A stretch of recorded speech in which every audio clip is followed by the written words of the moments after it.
গত কিছুদিন আগে মধুবন গ্রাম পঞ্চায়েতের ২ নম্বর ওয়ার্ডের রানীখামার বাজার থেকে শিবিরটিলা যাওয়ার রাস্তা কাজ শুরু করেন ৪ মাস আগে, কিন্তু বৃষ্টিতে এই কালভার্ট ভেঙে নিয়ে যায়। এলাকাবাসীর অভিযোগ, কাজ নিম্নমানের হয়েছে, তাই এই বক্স কালভার্ট ভেঙে যায়। আরও অভিযোগ করেন গ্রাম উন্নয়ন দপ্তরের এসডিও অভিজিৎ সাহা ও জুনিয়র ইঞ্জিনিয়ার রাজীব সাহা। এই বিষয়টি তারা কোনো গুরুত্ব দেয়নি। ডুকরি আরডি ব্লকের অধীনে মধুবন গ্রাম পঞ্চায়েতে ২ নম্বর ওয়ার্ডের রাস্তার কাজটি করা হয়। তাছাড়া অন্যান্য বিভিন্ন টেন্ডার কাজগুলো করতে গেলে তাদের কাছ থেকে বিল পাস করে যাওয়ার জন্য অর্থ খুঁজুন। এই দুই ইঞ্জিনিয়ার এসডিও এবং অভিযোগ, কাজগুলি নির্মাণ হওয়ার পরেও তদন্ত করছে না, কারণ তারা শাসক দলের বিজেপি প্রভাবশালী এক ব্যক্তির নাম বিক্রি করে চলছে।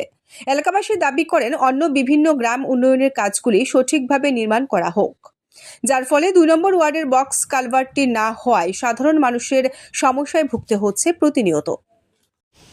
এটা ধরে আপনার মধুবন, এটা একটু প্লাডে কাজ একটু এরকম হয়েছে। আছে ৩-৪ পার্টি দেখতে গেছে ইঞ্জিনিয়ার।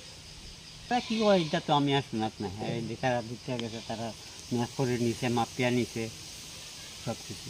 দুটো রাস্তা আছে, যেন অটো আনিয়ে দাঁড়া করাইয়া লইয়া যায়। কী করলে ভালো হইব, ওখানে তারা কাজ করবো, তারপরে না ভালো। এই তো মেলা দিন, প্রায় ১৫ দিনের উপরে হয়ে যায়। মাঝখানি করে উপরে হয়, মাঝখানি করে উপরে হয় এরকম। Bureau report, news Nageshwar.